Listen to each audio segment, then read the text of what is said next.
裴之夏，你个胆大包天的死丫头，又往为师的药酒里下毒，有种就别给我回来！不回那是不可能的，毕竟我是真的没种。我又不是男的，要种来干嘛？在这谷里一待10年，被继母推下黑风崖，而我一个战场殉职的军医，鬼使神差的捡了这具身子接着活。臭丫头命硬，下了山眼睛放亮些，少惹祸，别把命丢了。知道了，您就瞧好吧，这就去给您老长长脸。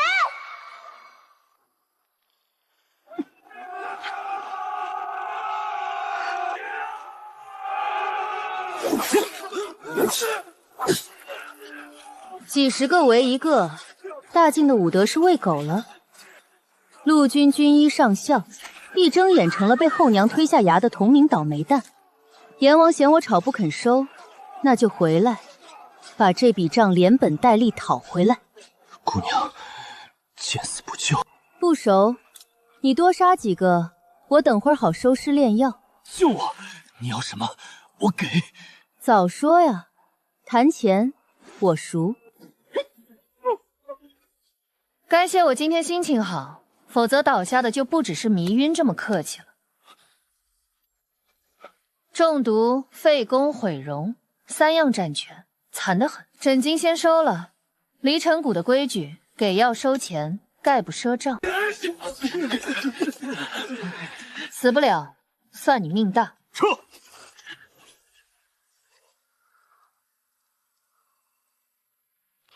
听说没？掌门又打了胜仗，活阎的名头不是吹的。可惜喽，回京路上遭劫杀，命是捡回来了，武功废了，脸也毁了，废物一个。战王萧炎，阁请我顺手救的是当今圣上最忌惮的那位。下山头1天就白捡个废王当枕巾，开门红。哪来的贱民，冲撞了太子殿下的车驾，想掉脑袋？贱民，我是这府里的狄大小姐。哼，我们狄小姐是赔清钱，就你也敢冒充？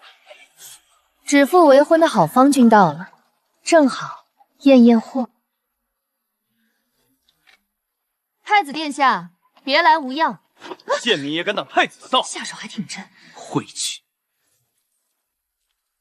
晦气你大爷！行，这渣男3阵出局，未婚夫婿什么的，本姑娘不要了。大胆刁民，竟敢与太子同立！乡野之人没见过太子，吓着了。殿下总不至于跟我计较。无碍，本宫心宽。你到底是谁？裴之夏，您指腹为婚的未婚妻。你真是夏儿，你没死？死透了，阎王嫌弃，又给踹回来了。空口无凭，你拿什么证明自己是裴之夏？这小贱种命真大，坠崖都没死。10年前能除你，今日一样能。这枚定亲玉佩够不够？还给本宫。太子这是要悔婚？本宫早已属于他人，你要进东宫做个妾室也未尝不可。太子哥哥，妾，太子真是迷之自信。喏，破玉佩还你，本姑娘不稀罕。爹，我累了，给我寻个清静院子。啊！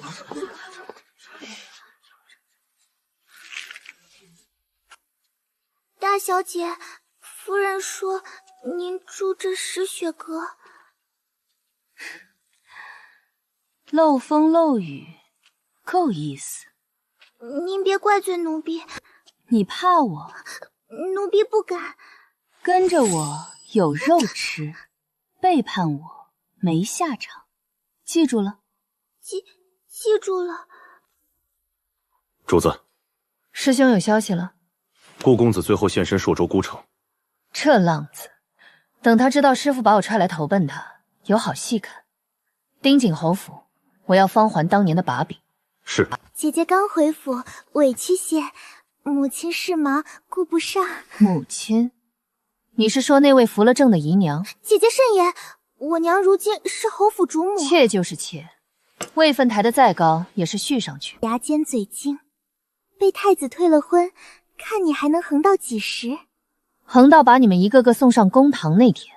姐姐这院里的太火、奋力，可都攥在母亲手里。聪明些，别自讨苦吃。拿断炭断饭来拿捏我。姐姐是明白人。回去带句话，本姑娘冻不死饿不着，倒是你们夜里睡觉留神些，别睡太沉。你什么意思？字面意思。小姐，厨房说分力只有这些。靠人不如靠己，这府里的饭我不稀罕。你要做什么？去趟黑市，挑几个真正听我的人。这身皮囊办起郎君也绝。走。小姐，方才好像有人盯着咱们院子。我知道，让他盯，盯得越紧，越说明心里有鬼。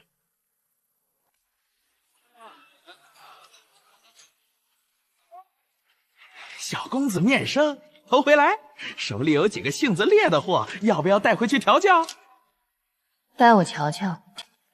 这眼神够劲，越烈我越要。他犯了什么事？重伤了个仗势行凶的权贵公子，被打个半死扔来，指定卖给狠主。劝您别碰，凶得很。敢动那种色批，有种我就要他。小公子，那家在此处有眼线，卖错了人，我这买卖做不下去。哦，什么人家这般大的墓？惹不起，那家的女儿是定北侯府的主母。吏部尚书方家撞铁板上了。巧了，这块铁板我砸定了。想让我做你的玩物，做梦！我这儿不养玩物，只养利器，你别无选择。叫什么？江婉，不是大靖人。过往我不问，跟了我绝对服从，背叛我，后果你想不到。为什么是我？因为你会是我最锋利的一把刀。我先说清，休想我伺候男人。放心，男人在我这儿不值钱，师父师兄除外。擦上3日收口，我的刀不许带着烂伤口钝着。你不怕我拿这瓶里的东西害你？就你这点道行，我配的毒你解不了。你到底是什么人？你的新主子，记住，听话有肉吃。小姐，夫人不会让您留下他的。我的事轮不到一个续嫔的姨娘做主。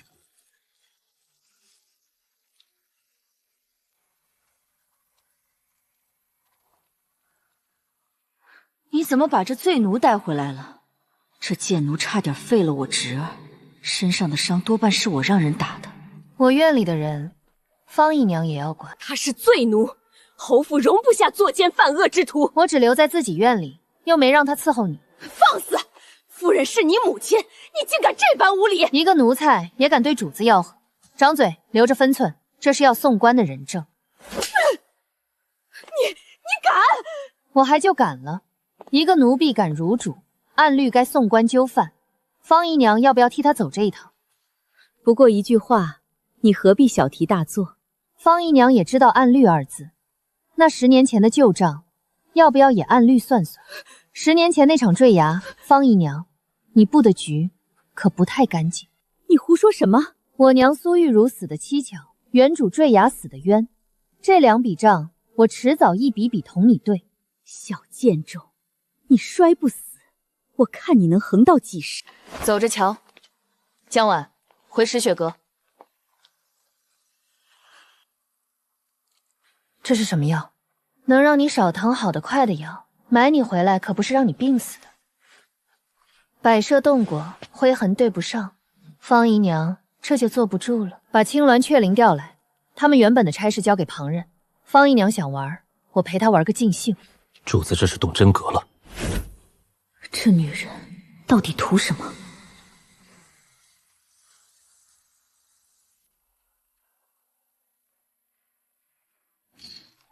王爷，出事了！皇后要给您赐婚。赐谁？太子刚退婚的侯府嫡女裴之夏，昨儿才从线下回来，转手就塞给您。崔皇后的算盘，一来羞辱我，二来困死定北侯府，免得我同将军府联姻。王爷就忍？我这副废人模样，不忍又如何？体内的毒压不住了，再寻不到神医，经脉尽废，迟早瘫痪。四王爷远走歙州寻神医，至今没信。要不要属下查查这位王妃到底丑成什么样，逼得太子马不停蹄退婚？不必查，这局里她不过是颗被牵累的棋子。倒是10日前黑风岭那丫头抬手放倒一片死树，人没醒就先收了我的扳指当枕巾。这么个煞星，那才不好惹。有趣，我不离身的扳指被他拔走了。您还惦记上了？那扳指是先帝御赐，丢了可是大事。不急，他既敢拔，迟早会自己送上门。王爷的意思是，这门赐婚您接了？崔皇后想看笑话，我偏不让她如意。崔太傅惦记我手里的兵权，那就让他们先斗个痛快。王爷该不会对人家这姑娘上心了吧？滚！小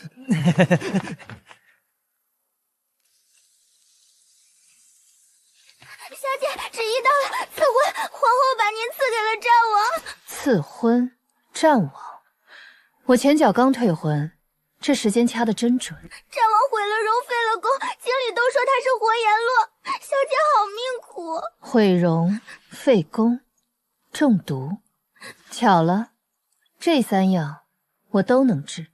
萧燕拿我羞辱萧环，崔皇后拿婚事困我。可你们都忘了问问我，本姑娘从不做亏本买卖。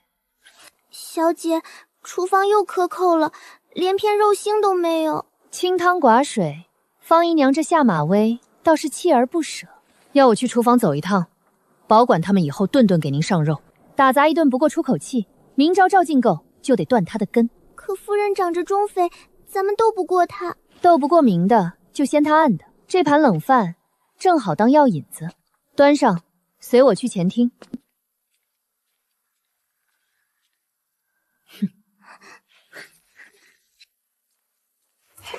爹，您尝尝，女儿天天吃的就是这个。这夏儿怎么回事？想是底下人疏忽，妾身这就去查办。疏忽？管膳的张嬷嬷克扣我的份里，账上却支着整份的鱼肉银钱，短的那一份进了谁的药袋？这叫疏忽，还是中饱私囊？你哪来的账册？方姨娘整着钟玉，连自己手底下的账都看不住，这管家的本事，怕是要打个折扣。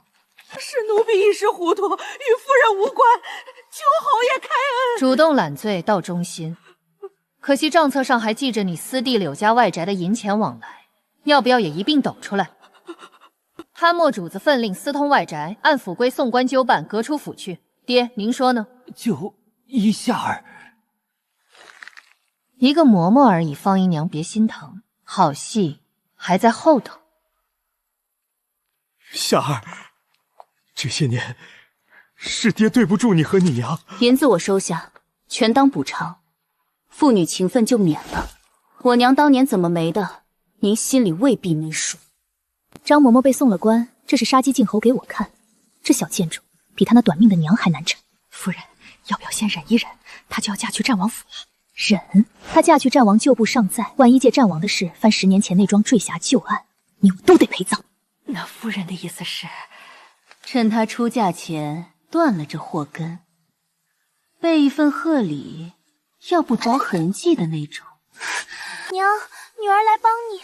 她不死，女儿这太子妃的位子都坐不安稳。近日她还拿我与太子的私事威胁我。好女儿，过来。这件事得这样办。前王萧瑾打着替萧环寻神医的幌子，在外头跑了大半年，本宫不放心。殿下是要他回不来？做得干净些，嫁祸给关外马匪。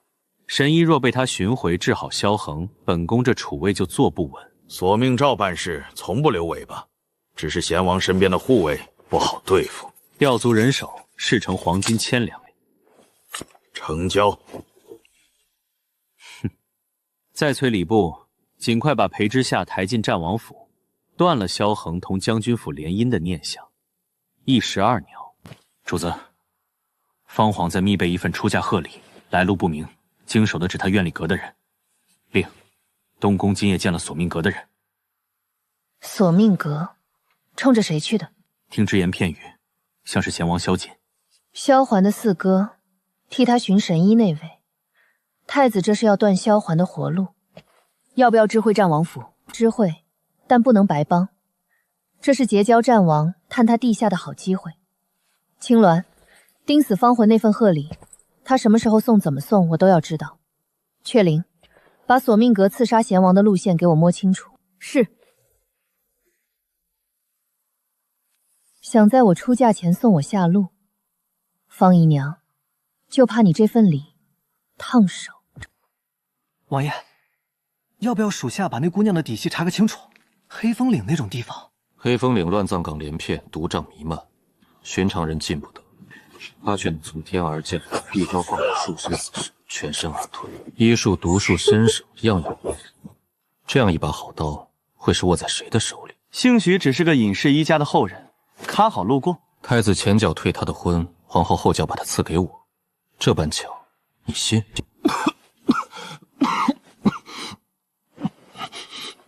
王爷，无妨，毒又往里走了一分。沈大夫说过，再压不住，经脉一断，您这辈子就废了。四王爷那边还是一点消息都没有。萧瑾在替我搏命，我不能死在他寻回神医之前。太子、皇后把我逼成一条将死的废狗，这笔账我记着。那丫头蹲在我面前，说我毁容、废宫、中毒3样占全，惨得很。她还笑得出来。王爷这是又惦记上人家姑娘了？她把我扳指时眼睛是亮的，旁人看我是看一个动不得的废人，她看我倒像在看一块还能盘桓的料。就从这一眼，您把人气这么老？3日后大婚，她进了这个门是敌是友，是棋子还是执棋的人，我倒要亲眼看个明白。夏儿出嫁在即，这盒枣泥酥是娘亲手吩咐小厨房做的，一点心意。哟，方姨娘竟肯叫我一声夏儿，太阳打西边出来了。从前是娘疏忽了你，往后一家人何必生分？趁热尝一块。这么金贵的东西，我得留着慢慢吃，一口都舍不得糟蹋。那娘就不打扰你了。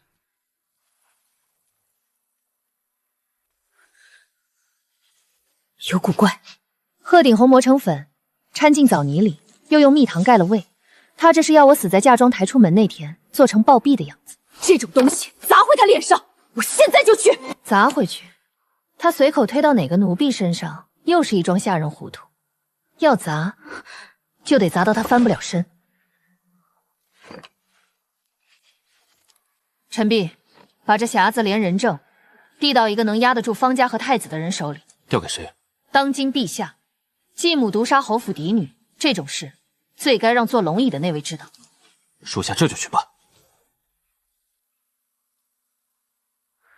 方姨娘，借刀杀人这种事，论起来，我可比你熟得多。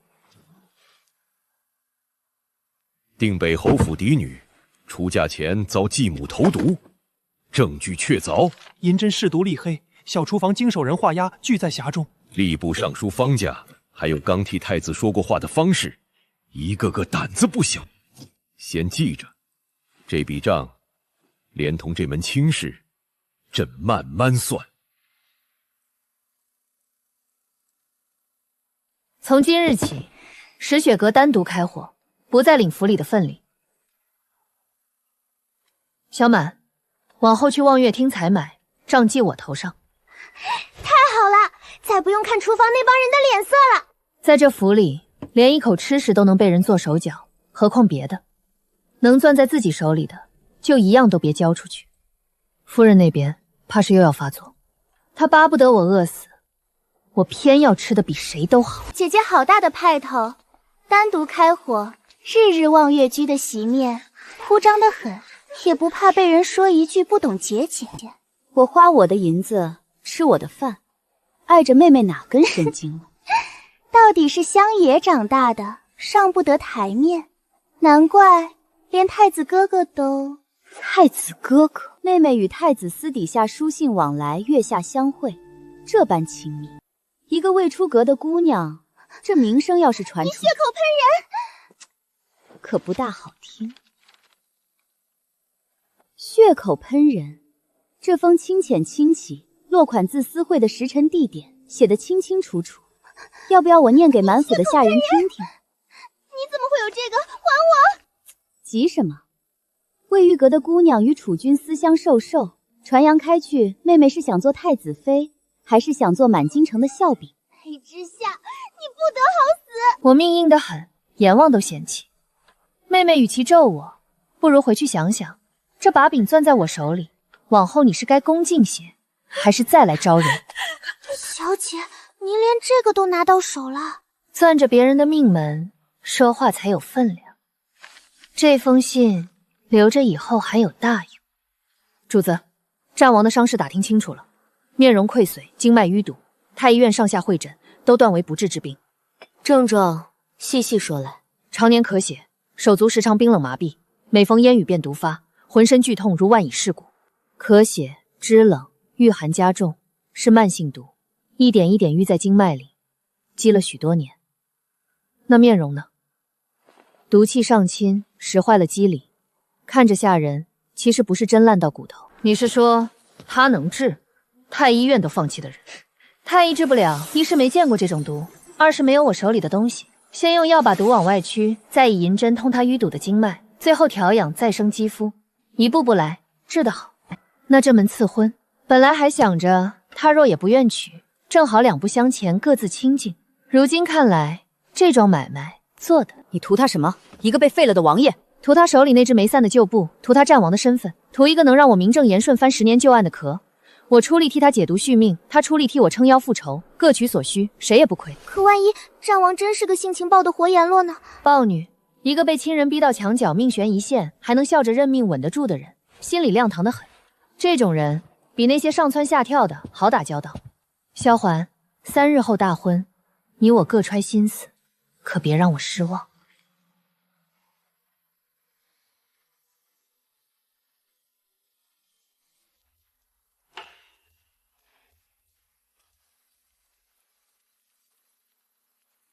小姐，这战王府冷清的吓人，连个道喜的宾客都没几个。废王娶弃女，谁敢来沾这晦气？正好清静，省得应酬。这一路的眼睛，倒有大半不是冲着看新娘子来的。皇后太子的钉子扎得不浅。那可怎么办？不急，这些眼睛往后都是我往外递假消息的好渠道。久仰，太子退的婚，皇后赐的人，说吧，进我战王府，所图为何？干脆，那我也不绕花子，为借你这块废王的招牌，我要翻一桩10年前的旧案，缺一个名正言顺的靠山。倒坦率，不怕我是皇后安插来钉你的钉子？彼此彼此，你这会儿不也在防我是太子塞进来刺探的奸细？既都看破了，便没什么好演的。你要什么，我又能得什么？见面礼，解药，先压住你体内翻涌的毒，让你今夜不必再咳血。信不信，由你。战王令，持此令，战王府上下听你调遣。这就把家底交出来了，不怕我反手坑你？你要翻案需借我，我要解毒需借你，捆在一条船上，你坑我，自己也翻不了岸。是个明白人，难得，省了我许多口舌。那这第一剂药今夜就喝，喝完睡个好觉，明日起咱们就是一条船上的人了。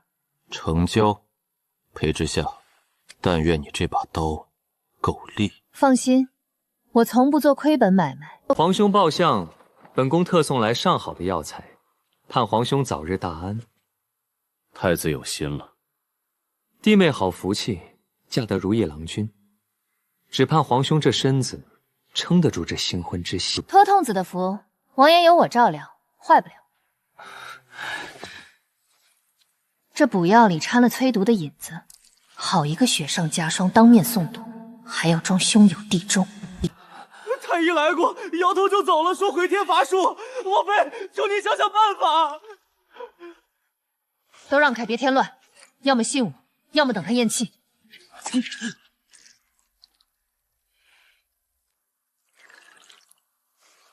撑住，萧环，你不是要等四哥寻回神医吗？现在还不到死的时候，这枕巾我还没收齐呢。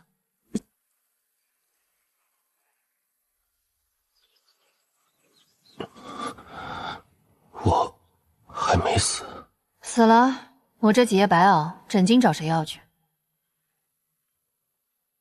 太子在补药里做了手脚，是你看出来的。不然你以为你是怎么从阎王手里爬回来的？这条命记你账上。记着吧，连本带利。等你哪天能下床了，慢慢还。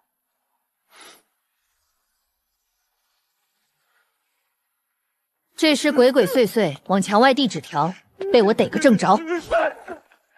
战王府的布防，王爷的病况，昨夜请了几趟太医，事无巨细，全往东宫递。好勤快的一条狗！饶命！小的也是被逼的，上头拿小的家人性命相要挟。被谁逼的？到王爷面前一个字一个字说清楚，说得明白，兴许留你一条命。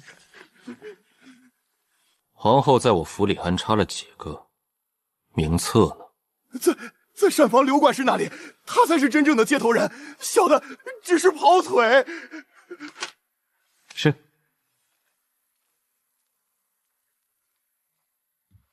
府里23只眼睛，从门房到膳房，无孔不入。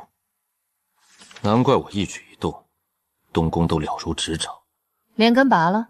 不，打草惊蛇反倒不美，留几个有用的，往后我说什么做什么，让他们原原本本传回去，传我想让东宫信的那些。会玩，借敌人的嘴，喂敌人想听的料。好身手。这等利落的暗装，王妃从哪儿寻来的？黑市捡的漏，识货吧。识货。可惜旁人有眼无珠，把这样的利刃当罪奴贱卖。往后贴身护着你主子，他若少一根头发，唯你是问。属下领命。这下咱们这条船总算稳当了。主子，当年贴身伺候老夫人苏玉茹的春嬷嬷，被方恒寻了个错处，发配到这乡下，已重病缠身多年。方恒留着她一条命，是怕灭口太急惹人起疑，倒给我留了个活口。你们是方家派来灭口的，老婆子什么都不知道。嬷嬷别怕，我是苏玉然的女儿，知夏。真像夫人年轻的时候。小姐，老奴对不住夫人，没能护住她。当年是方恨，他在夫人的安胎药里一点一点下了慢性毒，又买通乳母，趁人不备，把年幼的小小姐往悬崖边引。她一个妾室，哪来这么大的胆子？背后还有谁？不止他一个，还有如今的太子。当年他与方家早有勾结，借这桩坠崖除掉嫡女，害死正妻，好让方家女顶了嫡女的名分，攀附上东宫。方环毒杀我娘，联手太子害死原主，好得很。这笔血账一笔都跑不了。人证、毒方、银钱往来，桩桩齐全。这案子扎实，就差一个能让陛下不得不亲自过问的时机。证据滴得太早，会被方家太子联手压下去。你护着这位人证，我护着你。这桩案子，我陪你翻到底。难得，火焰也有热心肠的时候。我只是看不惯有人草菅人命，还能安坐高位，想一世荣华。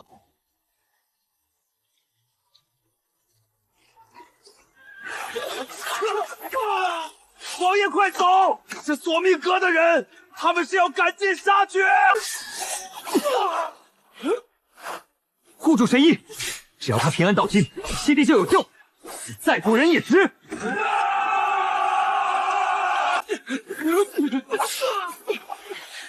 奉我家主子之命，护贤王神医周全。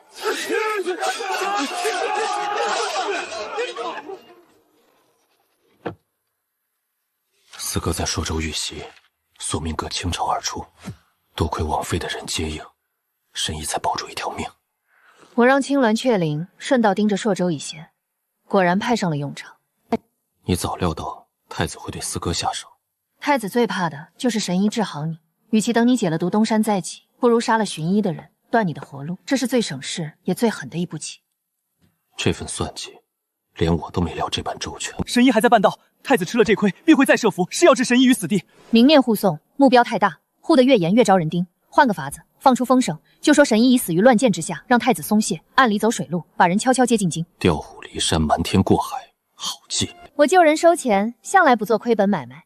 你这条命金贵，神医这块宝贝，我都得给你保到底。裴之夏，你这个人越来越有意思了。娘娘，那裴之夏自嫁入战王府，便与战王勾连甚密，又是解毒，又是肃清府中眼线，恐怕对娘娘不利啊。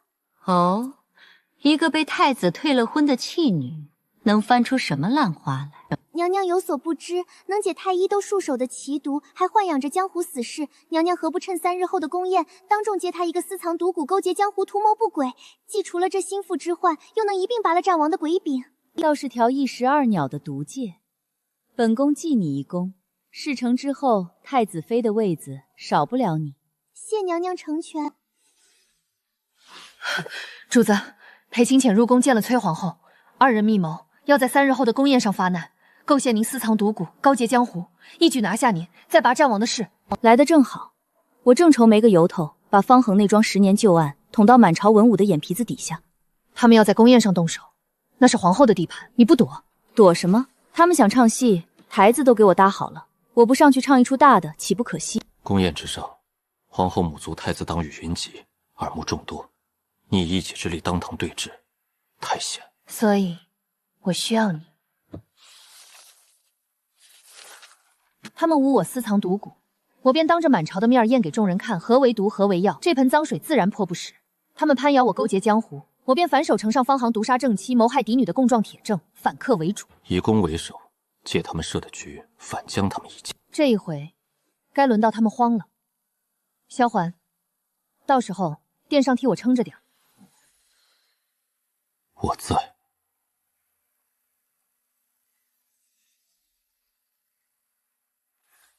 战王妃，本宫听闻你医术了得，府里还养着一群江湖死士，一个深宅妇人要这些做什么？回娘娘，养几个护卫不过是为防身，至于医术、治病救人，难道也算一桩罪过？来人，搜战王妃的随身之物。娘娘，您看，这定是毒蛊，他随身藏着毒物，意图行刺，其心可诛。弟妹，私藏毒物可是死罪，当着满朝文武，你还有何话说？这是金疮药，这是退热散，这是解百毒的乌灵丹。诸位若是不信，是药是毒，一验便知。空口这泼天的脏水，谁泼下来的，便请谁来接。巧言令色，纵然这几瓶是药，你勾结江湖，图谋不轨，又当如何狡辩？娘娘要给臣妇定罪，臣妇不敢不从。只是定罪之前，请娘娘与诸位大人先听一桩积压了10年的旧案。10年前，定北侯府嫡女坠崖身亡，原配夫人无故暴病，主谋方红同谋之人，便端坐在这殿上。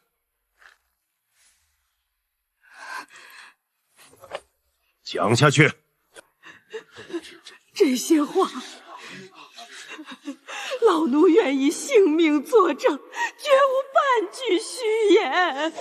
人证物证俱在，恳请陛下彻查。一个乡野老妇被人收买，信口雌黄，怎能为凭？信不信不由你我，由三司会审说了算。怎么，太子殿下慌了？够了！此案交三司即刻彻查，任何人不得徇私阻挠。今夜，你出尽了风头，也树满了敌。敌人本就在那儿，我不过是把躲在暗处的一个个逼到了明处。方才你当众划破手指那一下，我心里竟莫名有些疼。哟，活阎罗也会心疼人？只疼一个。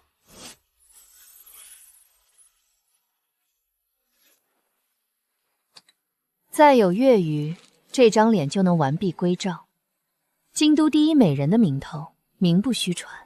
当初你说借我的壳，如今呢？如今壳我还要借，人我也想留。那便都给你，壳连人。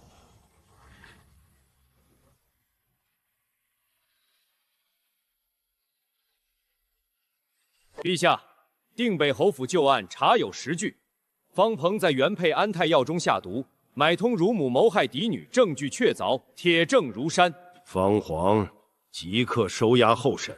至于太子，念在储君之尊，暂留东宫，闭门思过，无诏不得擅出。只是此案牵连甚广，方弘之父方仲乃当巧前避避形势，先行他相关账目证据。准，叫看看这桩旧案底下还藏着多少见不得光的安撒。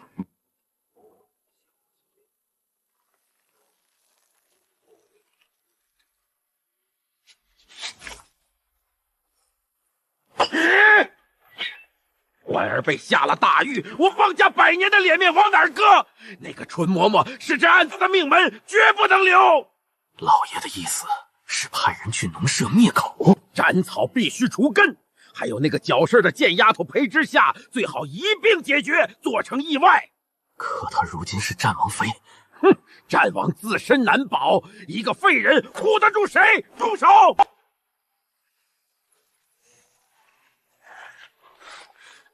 等的就是你们，找死！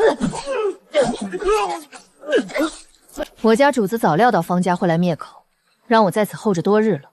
你留着有大用。方家急着杀人灭口，杀得这般不顾死亡，看来这桩旧案底下还埋着比谋害嫡女更脏的东西。方家不止害人，他们私通北狄，这些年往关外走私铁器、军械，换回大笔金银，养私兵买人脉。通敌资敌。我说方家一个吏部尚书，哪来这么深的根基？敢谋害侯府嫡女，敢买凶灭口，原来底下通着这么大一条线。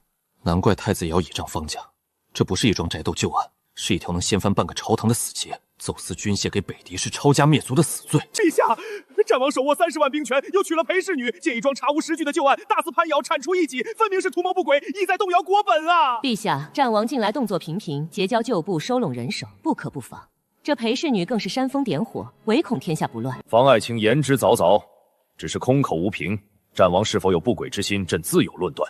倒是令乃下毒害人一案，证据确凿。你这做父亲的，不先想着如何认罪，反倒急着攀咬功臣。都退下吧，此事朕再看看。方家恶人先告状，把通敌的脏水反泼到王爷头上，陛下那边怕是要起疑了。他越是急着泼脏水转移视线，越说明那条通敌的尾巴快藏不住了。我们要的是他走私的那本账册，白纸黑字，铁证如山。账册必藏在方家最隐秘之处，重兵把守，强取不至，还会落人口实。谁说要强取？我有的是法子，让方仲自己把那本账册乖乖捧出来。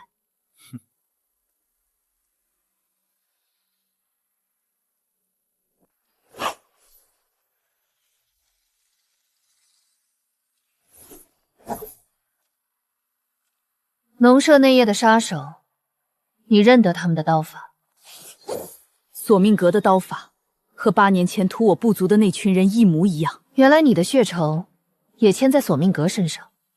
我部族数百口一夜之间被屠戮殆尽，我被掳来中原，转卖为奴。下手的就是索命阁。我苟活至今，只为查出那个豢养他们、下令灭我满门的幕后之人。冤有头，债有主。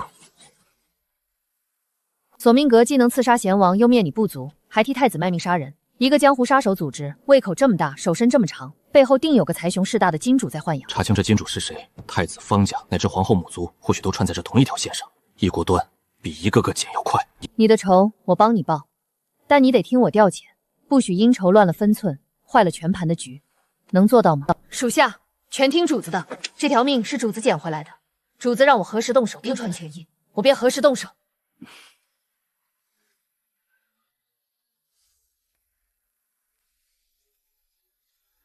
主子，查到索命阁在京郊有一处隐秘据点，每月15都有人提银两去那里接头，交割酬金。15还有3日，不枉盯死那个送银子的人。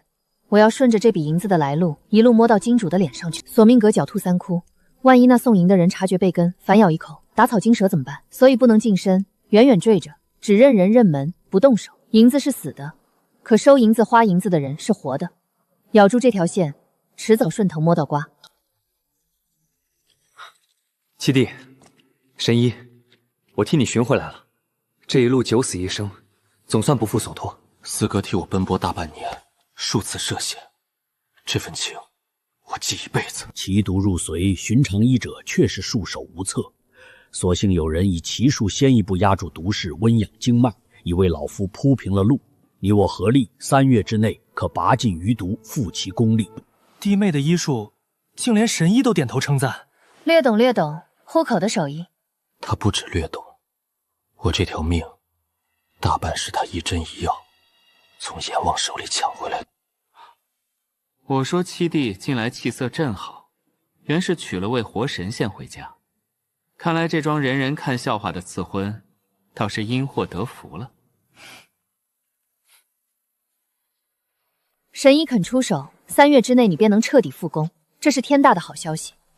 可一旦你复工的风声走漏，太子、皇后，还有那位藏在幕后的金主，必定狗急跳墙。所以，复工之事要瞒到最后一刻。在他们眼里，我得一直是那个动弹不得、任人拿捏的废人。扮猪吃虎，我喜欢。等你这把藏了许久的刀重新出鞘，就是咱们反攻倒算的时候。有你在我这条船上，我头一回觉得这盘死棋能活。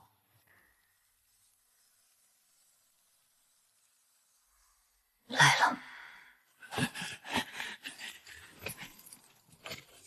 这月的酬金一文不少，主家还有别的吩咐吗？主家说盯紧战王府，但有异动随时汇报。跟住送银的人别打草惊蛇，我要的是他身后那只手。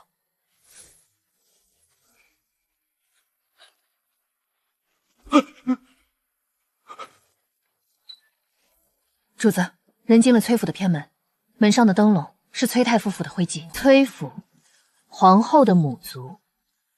索命阁这把杀人的刀，背后的金主，竟是当朝崔太傅。崔太傅，难怪索命阁能在荆棘之地横行无忌，刺皇子灭满门，从无人查到根。这老狐狸藏得够深。他要兵权，要扶太子稳稳坐上龙椅。索命阁就是他藏在暗处专做脏活的刀。方家通敌，太子买凶，桩桩件件，怕是都绑不开他。打蛇要打7寸，崔家是根，方家是枝，太子是叶，这条线咱们一节一节的剪。那就先从最好下手的那一节开始。方家那本不账册，只要那本账册到手，方家通敌的死罪做刀，太子就断了一条最粗的剑绑，崔家也少了一处来钱的暗仓。可方仲把账册看得比命还重，藏得极隐秘，强取不至。谁说要强取？我有的是法子，让他自己沉不住心，亲手把那要命的东西捧到咱们面前。方仲最倚重的账房先生，3日前因一笔小账对不上，被方仲当众责打，颜面尽失，心里早憋着一口怨气。你要策反这账房，让他把账册偷出来？不必这么麻烦，策反要银子要时间，还未必稳妥。我只需要让方仲以为这账房要拿账册去告发他，疑心一起，他便坐不住。方仲这种人，宁可错杀，绝不放过。他一急，就会自己去动那本账册。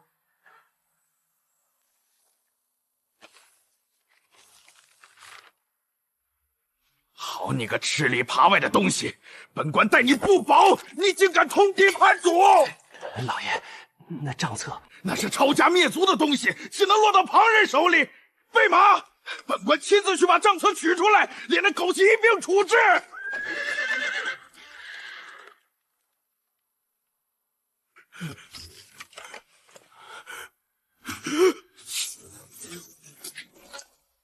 多谢方大人亲自把这抄家灭族的铁证捧到我们手里。你们这是私闯尚书府，目无王法！私闯？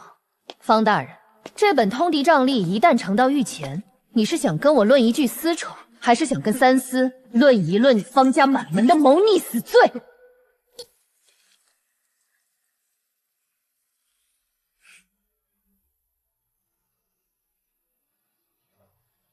陛下，方家私通北狄，走私铁器军械共11判，时间、数目、经手之人，账上一笔一笔记得清清楚楚。好一个吏部尚书，真的庸骨之臣，竟把刀剑卖给关外的狼，通敌叛国，罪不容担。传旨，方家满门下狱，交3司严审。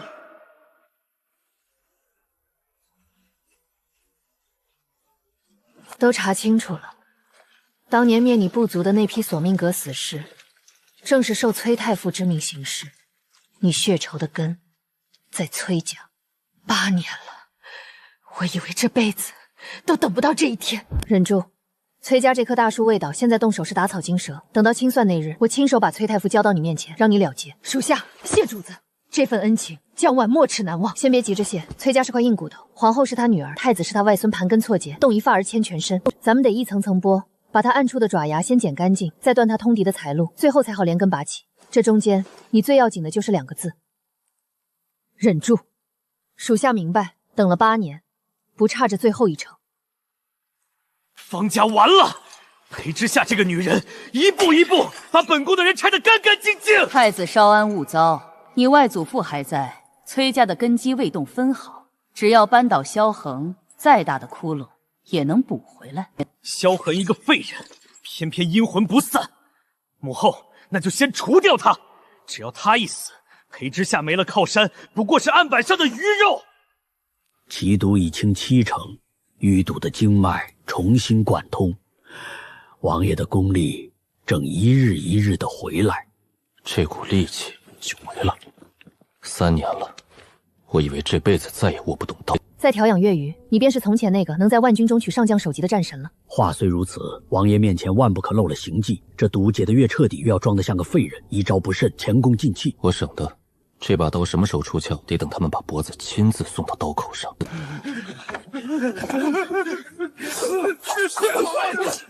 连赈济灾民的粮也敢劫，回去告诉你们背后的主子，京畿地块，还轮不到索命阁的余孽撒野。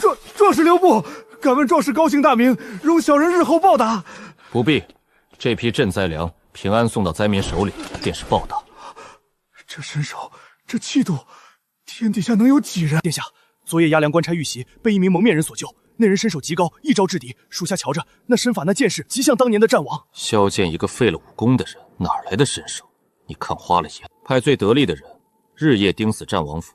本宫倒要看看，这个废人是真废还是装废。殿下，若他当真负了功夫，又娶了那位神医王妃，咱们再想动他，怕是难如登天。所以更要趁他羽翼未丰，斩草除根。传话给外祖父，本宫要在他真正站起来之前，把他连人带名声一起摁死在泥里。正面扳不倒他的人，那就给他猜在一个谋逆的死罪，伪造一封战王撕掉边军的密信，再买通一个肯出面指证的人证。人赃并获，这密信的笔迹手握兵备，须得仿得天衣无缝，否则一经细查，反倒露了马脚。笔迹好办，本宫手里有他早年的手札。至于印鉴，仿一个8、9分像便够了。陛下年事已高，又最忌又撕掉起了疑心，谁还顾得上去比那1分半点的差？殿下高明，3人成虎，众口铄金，由不得陛下不信。萧恒不是爱装废人吗？本宫就让他这个废人背上谋逆的铁案，永世不得翻身，连个喊冤的机会都没有。王爷，宫里急报，有人当庭告发您撕掉边军3万，意图谋反，陛下震怒，已下旨令您即刻入宫自辩。太子的反扑来得比我想的还楚。伪造的密信加上买通的人证，要破这个局，得先找出那人证的破绽，再戳穿那封密信的死点。调动边军须得有虎符为凭，缺一不可。你的虎符可曾离过身？自先帝亲赐，半不为例。那就好办了。一封没有虎符印证、调不动一兵一将的密信是张死纸，我们不必急着自证，只需当庭让这封伪信自己露馅，让那人证自己崩盘。你是说隐而不发，等他当庭把这封伪信坐实，再一举戳穿？他费这么大劲做的局，咱们若提前拆了，他大可换个法子再来。不如让他当着满朝文武的面，把这出戏唱足唱满，再当众塌台，这样栽的跟头，他才爬不起来。有你在，我这条命，这桩冤都不花。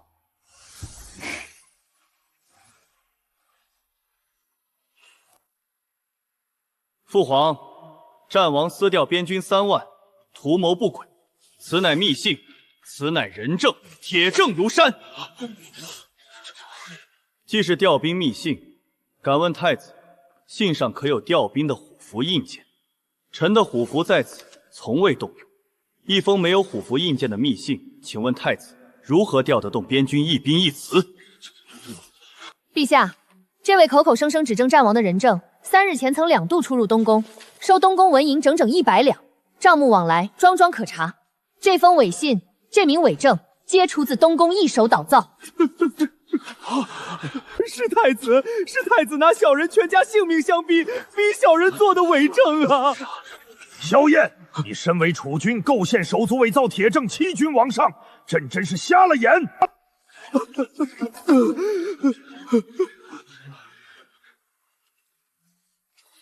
太子2次失守，把柄尽落人手，陛下废除之心已定。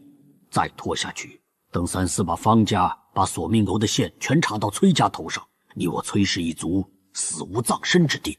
父亲的意思是，与其坐以待毙，任人宰割，不如先下手为强。秋行大典，百官齐聚猎场，禁军调度松散，正是天赐良机，一举拿下。好，事到如今，也只剩鱼死网破这一条路了。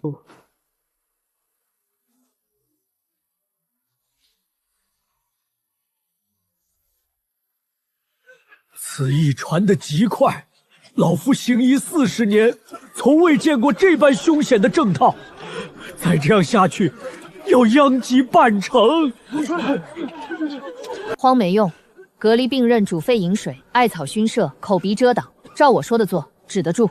王妃，你一个深宅妇人，这疫气凶险，过了病期可如何是好？我治过的疫症比你见过的病人都多，这病过人走的是口鼻和会水，不是走神佛降罪。把规矩立起来，断了传路，他就闹不起来。让开，热毒攻心，再拖半日就没救了。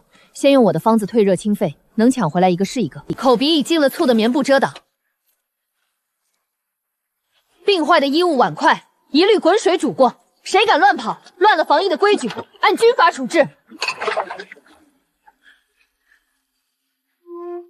战王妃活命之恩，我们一家老乃没齿难忘。都起来吧。好好活着，比什么都强。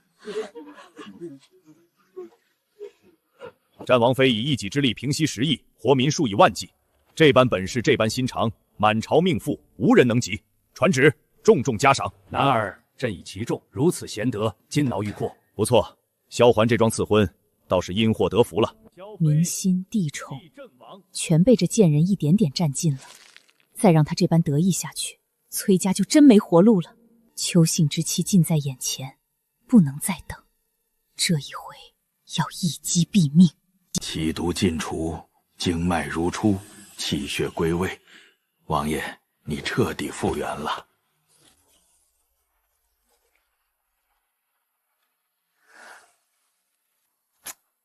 京都第一美人，货真价实。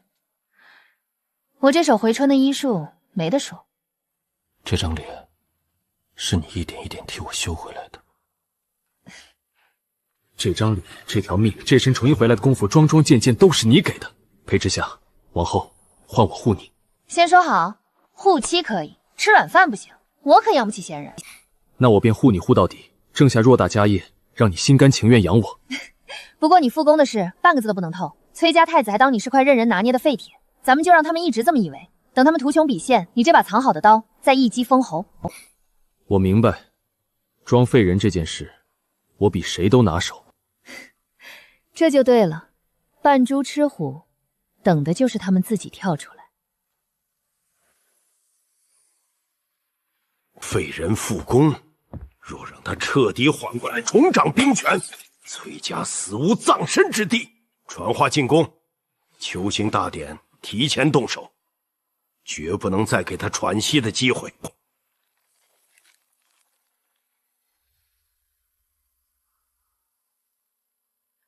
崔太傅藏在暗处杀人的这把刀，今夜我替朝廷、替天下把它彻底打断。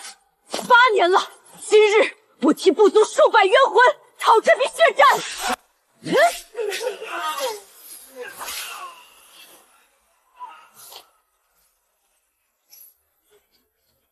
8年前是你带人一夜屠尽我部族数百口，认得这把刀吗？这是我父亲的佩刀。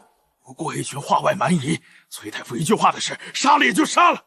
你杀了我，也查不到崔太傅头上，他从不留把柄。把柄自有别人替你交，我今日只要你这条命，给我满门数百口冤魂电灰。爹娘阿弟，你们的仇，女儿替你们讨回来了。这8年，女儿没有一日忘过你们。主子，索命阁老巢已端，阁主与历年杀人名字俱在。他招了。索命阁受崔太傅豢养10余年，刺贤王害忠良，灭我部族，桩桩件件，账册上都记着。好，崔太傅的死罪，这一桩桩又添了厚厚一路。江晚，大仇得报，心里可还有别的念想？有，这条命是主子给的，往后我只为主子，为这世间的公道活着。太子构陷手足，伪造铁证，勾结外妾，桩桩件件，德行尽丧，废除一事，众卿以为如何？陛下，废除事关国本，牵一发而动全身。崔家树大根深，太子党羽遍布朝野，若处置不当，恐生大乱。还请陛下三思而后行。朕又何尝不知？只是这逆子一桩桩一件件，实在让朕寒心。也罢，容朕再想想，此事秋密之后再议。主子，崔家暗中调动精骑私兵，正一队队往秋县的猎场方向集结。崔太傅与崔皇后这几日频频密会，秋训大典，他们要动手了。困住陛下，诛杀战王，再强行扶太子登基，这是要鱼死网破。他们也是穷途末路，狗急跳墙，什么疯事都做得出来。狗急跳墙好啊，他们越急，破绽就越大。困龙之局，要的就是把所有牛鬼蛇神一次性引到一个笼子里。主子的意思是，不拦着他们？拦什么？他们筹谋了这么久，硬拦反倒打草惊蛇，逼他们换个咱们看不见的法子。不如将计就计，让他们在咱们画好的圈里演完这出谋逆的大戏。他们要趁大典发难，咱们便将计就计，请军入瓮。萧景联络边军精锐，提前潜伏猎场外围，做合围之势。江晚率暗卫贴身护驾，护住陛下。温野盯死京中粮道与城门，断他们的后路。我复攻之事，仍瞒到最后一刻。等他们图穷匕现，亮出反旗，我亲自出手收网。这一回，新账旧账一次算清，一个都别想跑。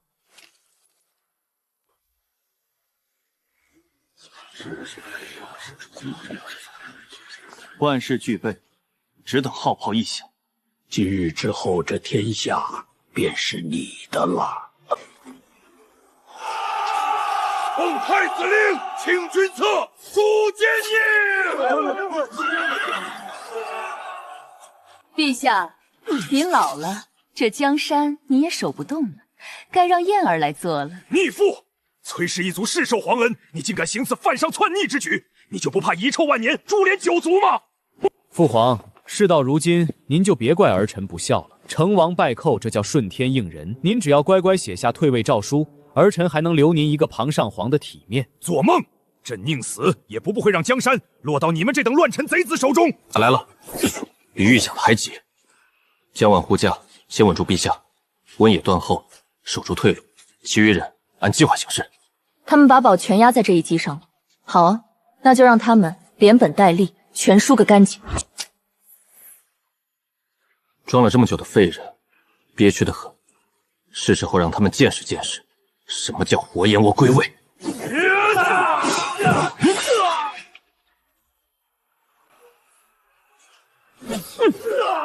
战王的功夫他没废，他明明是个动都动不了的废人。废的是你们那颗以为本王好欺的脑子。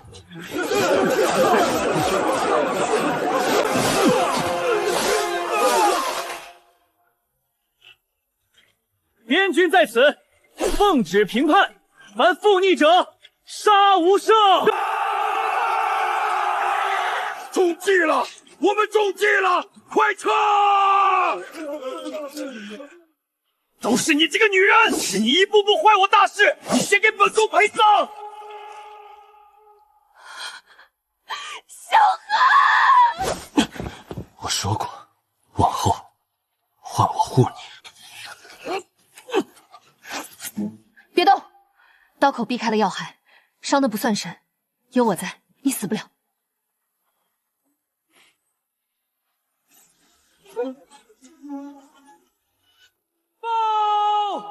敌探得我朝内乱，撕毁盟约，撕毁盟约，集结20万铁骑南下，已连破3关，边关守军死伤惨重，告急文书雪片般飞来。欺人太甚！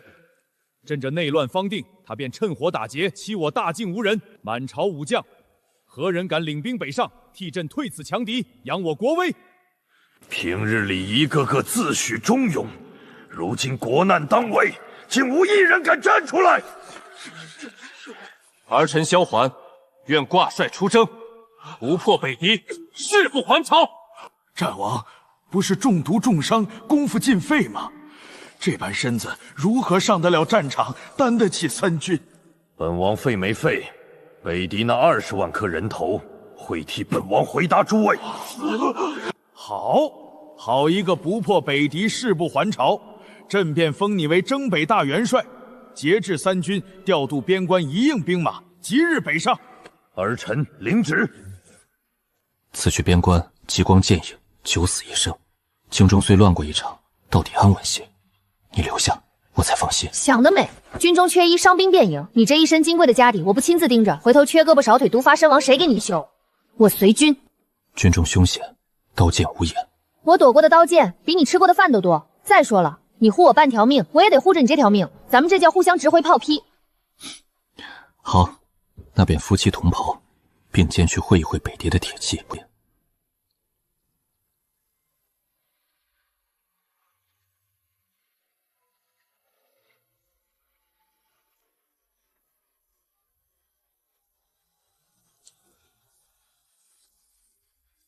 北敌欺我心乱，辱我边民，以为有机可乘，以为大境好欺。本王今日便要让他们知道，大境的边关1寸都进不来，犯我河山者，纵远必诛。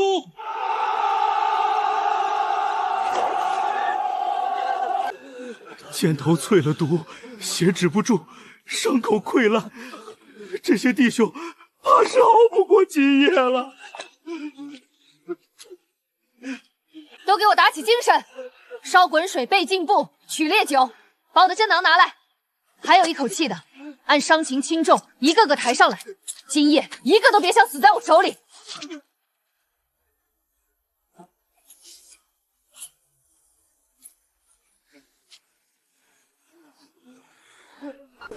王妃娘娘，您是我们的再生父母，这条命是您从阎王里抢回来的，往后就是您的了。您让我们往哪冲，我们就往哪冲。都躺好，别扯了伤口，留着这条命养好了，多杀几个北敌，护好身后的爹娘妻儿，就是谢我了。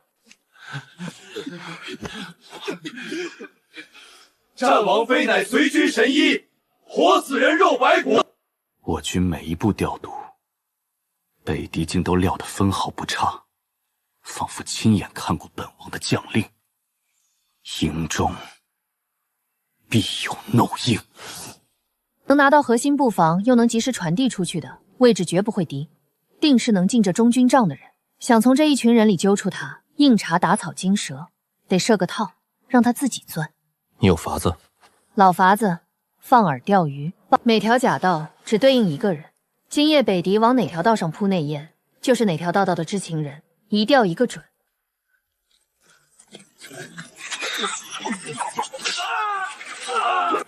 是崔太傅的余党，几年前就买通了我，许我事成之后加官进爵，封其印子。我一时鬼迷心窍，猪油蒙了心啊！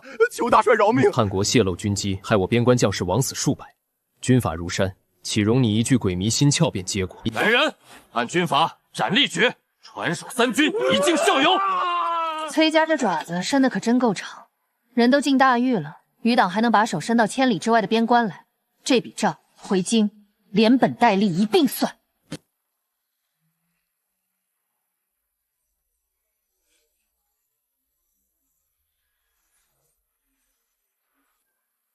儿郎们，北敌犯我河山，屠我边民，杀我袍兄，血债累累。今日一战，便是叫他们有来无回，永世不敢难忘之时。随本王杀！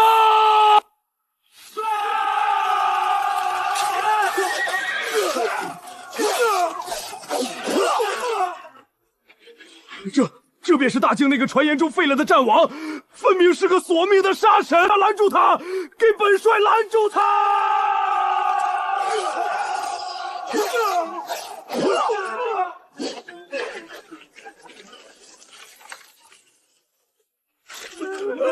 大姐，北狄败了，主帅受首，20万大军溃散，我们赢了。知夏，仗打完了，该回家了。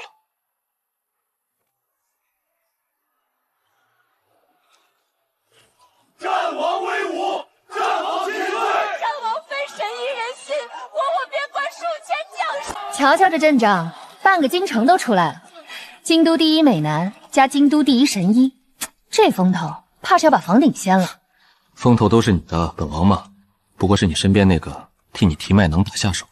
这话我爱听。环儿，你北破强敌20万，平定边患，扬我国威，知下随军，活人无数，安定军心。这桩桩件件，皆是我大靖的擎天之功。朕要重重封赏，要什么尽管开口。儿臣的封赏不急。儿臣此番回朝，有一桩积压了10年、牵连甚广的旧案与新罪，要恳请父皇当殿彻查，还忠良与冤魂一个公道。哦，讲。陛下，这匣中有崔太傅算阳索命阁刺杀贤王、杀边民部族、收买军中内宴的铁证，有方家私通北狄、走私军械11批的账册，有方恒当年毒害我母亲、设计将我推下黑风崖的人证物证，更有太子伪造军报、构陷战王谋逆的供词，桩桩件件皆有据可查。臣妾恳请陛下下旨三司会诊，将这10年的血与冤一并清算，还天下一个朗朗乾坤。好一个崔氏，好一个方氏，朕的肱骨，朕的外戚，朕的太子，传朕旨意，三司会审，即刻提审，彻查到底，一个都不许放过。洪皇万万岁！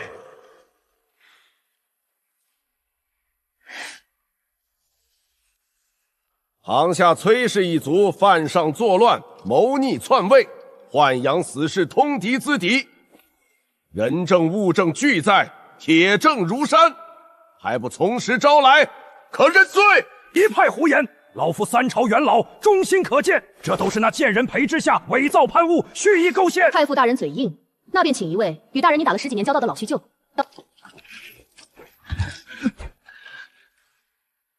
崔太傅养我索命阁10余年，每一笔银钱往来都记在账上。刺杀贤王，夜屠边民部族，铲除朝中忠良，买通边关副将，桩桩件件皆是他亲口下的令，亲手盖着私印。太傅大人，这账册上的私印，您一个赖得掉吗？人证物证俱全，崔氏谋逆通敌，罪证确凿，罪无可赦。本宫是一国之母，你们谋逆篡位的国母，那叫乱臣贼子。方皇，10年前是你在我母亲的安胎药里下了红花，害她一尸2命，落下个难产而亡的名声。又是你，怕事情败露，设计将8岁的我推下了黑风崖。你以为人都死绝了，死无对证，可你忘了一个人，当年那个被你收买，事后又被你灭口喂腮的接生婆，她还活着。是他，是方皇指使老身在苏夫人的血泡药里加了红花，他又派人追杀老身灭口。不可能，他明明，你明明已经斩草除根了，是不是？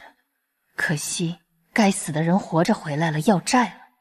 方皇，这10年的血债命债，今日连本带利一并奉还。夫人，是为夫瞎了眼，猪油蒙了心，错信了那毒妇。这10年，竟让你含冤九泉，让夏儿受尽搓磨，是为夫对不住你们母女啊！为夫万死难赎。父亲若真悔，便睁大眼睛，看着他们一个个伏法偿命。我娘的在天之灵，要的从来不是您这几滴迟来的眼泪，是公道，是清白。崔氏一族谋逆篡位，通敌资敌，罪在不赦。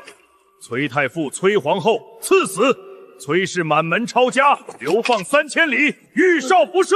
太子萧燕构陷手足，伪造勾结外戚，犯上作乱，德行败尽，废为庶人，圈禁宗人府，终生不得踏出半步。凭什么？这储君之位本就该是我的。萧何，你不过一个半死不活的废人，凭什么踩在我头上？废人，把你输掉的江山和你保不住的命都替你赢回来了。萧燕，是你自己把一手好牌打成了死局。方皇谋害朝廷命妇，构陷嫡女，心如蛇蝎，凌迟示众，以敬天下毒妇。裴清浅助纣为虐，屡害嫡姐，品行卑劣。杖责40，褫夺诰封，没入官奴，永世为婢。法家满门通敌，一律抄斩。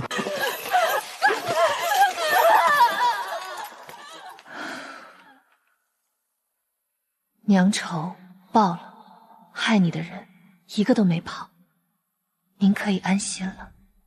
仇人皆已伏法，冤屈尽数昭雪。之下，悬在你心头10年的事了了。往后，你想过怎样的日子？忙了这么久，斗了这么久，我啊就想过几天没有阴谋算计，没有光剑影，不必时刻提防有人在背后捅刀子的清静日子。睡到自然醒那种。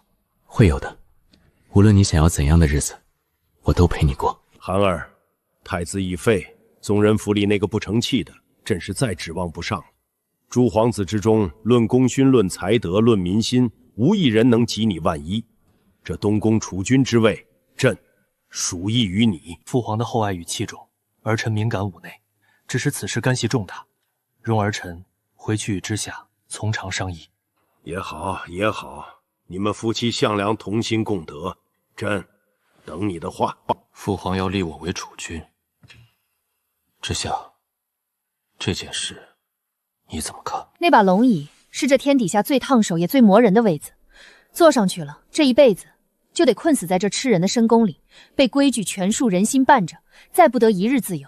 萧环，你扪心自问，你心里真想要那个位子吗？我想要的从来都不是这万里江山，是你，是自由，是与你做一对寻常夫妻，白头偕老的一生。那就好，这天下嘛，自有比咱们更想坐那把椅子的人抢着去坐，咱们俩另有打算。战王萧衡，文能定国安邦，武能破敌平叛，更兼仁德布于天下，民心归附。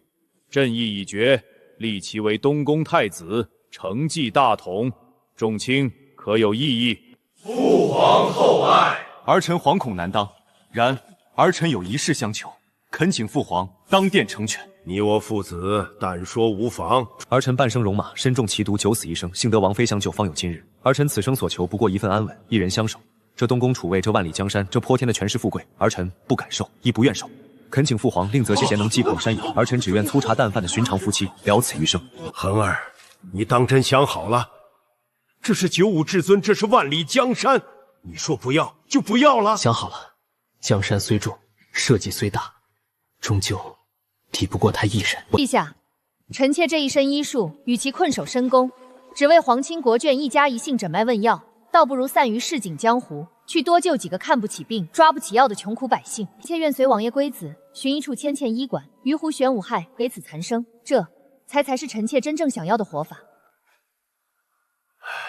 也罢也罢，强扭的瓜不甜，强求的心不成。朕若再强留鸟你二人，倒成了棒打鸳鸯寒了宫心的昏君了。朕准了。恒儿，这些年是父皇亏待你了。当年你中奇毒，毁容貌，废武功，满朝避之唯恐不及，连你母妃去的也早，是父皇没能护住你。如今想来，悔之晚止。父皇言重了，从不曾劫难，儿臣这辈子也遇不上之下，更不会懂得什么才是儿臣真正想要的东西。好一个塞翁失马焉知非福！你能这般通透豁达，父皇就彻底放心了。檀儿，你三哥执意归隐山林，这副治理江山、安抚黎民的千钧重担便要落到你的肩上了。你可愿替朕、替列祖列宗、替这天下苍生挺起这万里江山？儿臣愿意。儿臣定当效仿三哥的赤诚与担当，兢兢业业，如履薄冰，做一个无愧于父皇、无愧于黎民、无愧于本心的储君，绝不负父皇所托。三哥，这储君之位本该是您的，是您让贤，萧檀才得以成绩，受之，萧檀心中有愧。谭弟，位子在谁手里并不打紧，坐得稳不稳，对不对得起这天下的百姓才是根本。我冷眼看了多年，你心里是真正装着黎民疾苦的。这江山交到你手上，三哥放心，三哥金玉良言，萧丹一字一句都记在心里。日后若有难处，还望三哥不吝指点。指点谈不上，你若得空，便来江南寻我们喝杯酒。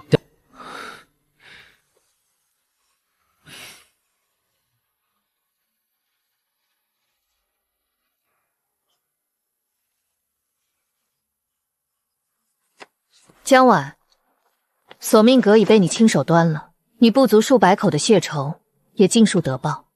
你这一身武艺埋没了可惜。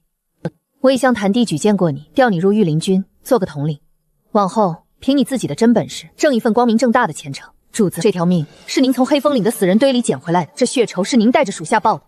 属下这辈子只认您一个主子，您让属下去，属下便去。可只要您一声召唤，属下立刻就回。傻话，去过你自己的日子。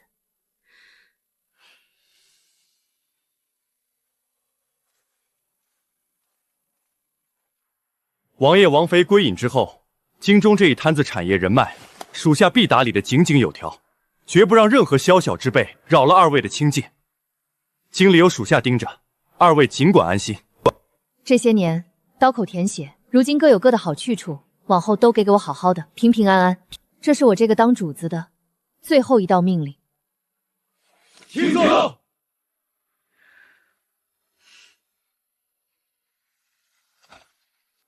娘，害您的人一个都没能逃过律法，女儿也总算能挺直腰杆，做一回堂堂正正的人了。女儿要随他去江南了，去过几天没有算计、没有曝光的安稳日子。您别再挂心了，安心歇着吧。夏儿，是爹对不住你们母女。往后山高水长，你一定要好好的。就是这儿了。山清水秀，民风淳朴，离那吃人的京城108000里，清静自只要是你看中的地方，便是这儿。往后我陪你，把医馆一砖一瓦的开起来。这话可得算数。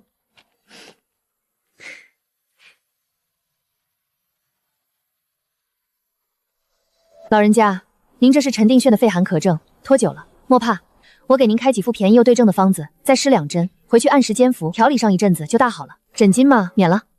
这怎么使得？大夫您医术高明，还分文不略，真是活菩萨下凡啊！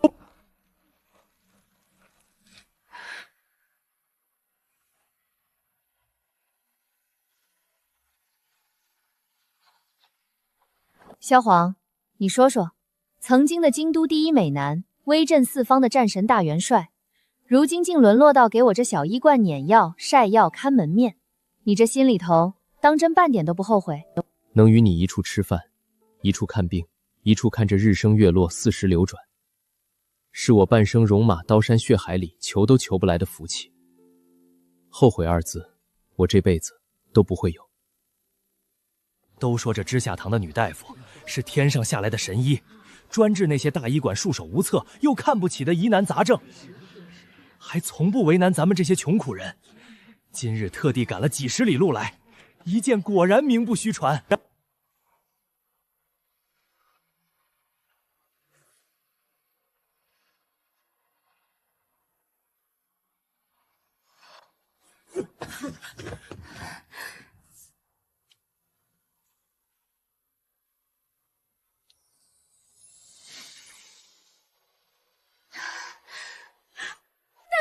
你是我儿的救命恩人，你救了我们全家呀！这天大的恩情，我们一家做牛做马也无以为报。快起来，使不得！孩子能转危为安，比什么都强。回去好上将养着，按我说的，3日来复诊一回便是。你看，这才是我想要的日子，不必尔虞我诈，不必时刻提防身后的冷箭，安安稳稳的救几个救得了的人，过几天踏实的日子，真好。往后的每一天都会是这样。我答应过你的，护你一生平安、自由康健，一个字都不会少。江南知下堂既是活人无数，乡民感激其德，竟自发为其立了长生牌位，日日香火供奉。三哥与三嫂倒是真把日子过成了这世间人人称羡的模样。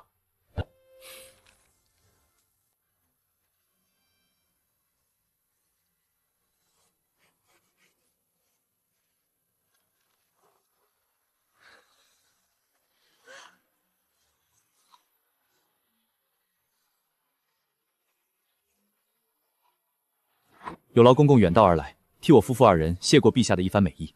只是这些金银财币，我们山野之人实在用不上，还请公公回禀陛下，将这些赏赐尽数拨去赈济灾荒、修桥铺路、办些济世的义学义诊，比赏赐给我们二人要有用多。王爷高义，王妃仁心，下官定将二位的原话一字不落地回禀陛下。谭帝说，他已大婚，娶了个性子与我一般爽利，敢在朝堂上跟他顶嘴的姑娘，如今夫妻和睦，琴瑟和鸣。他还说，盼着哪日能得空微服南校咱们这知下堂，讨一碗我们亲手酿的桂花酒喝。这小子如今贵为九五之尊，富有四海，倒还惦记着这点自酿的桂花酒。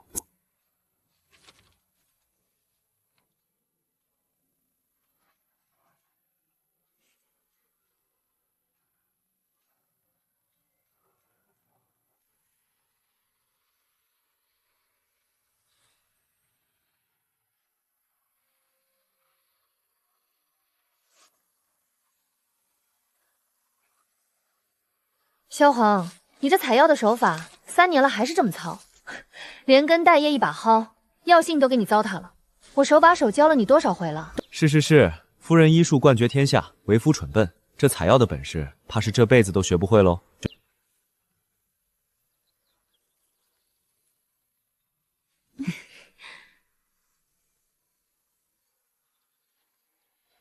都给我记牢了，行医之人先得有一颗人心，而后才谈医术。这医术是用来救死扶伤、济世活人的，绝不是拿来谋取暴利、攀附权贵的。这一条，你们要刻在骨头里，记一辈子。谨遵师父教诲，弟子定当谨记。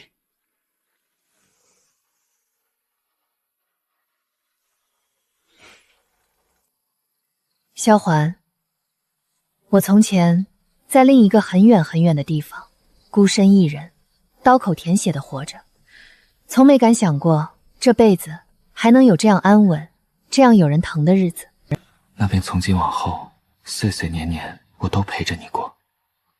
这样的日子，一日一日都不会少，直到地老天荒。知下堂的恩德，咱们这一方的百姓世世代代都念着、记着，忘不了哟，可不是吗？王爷王妃放着泼天的富贵不要，跑来咱们这小地方救苦救难，真是天上下凡的神仙眷侣。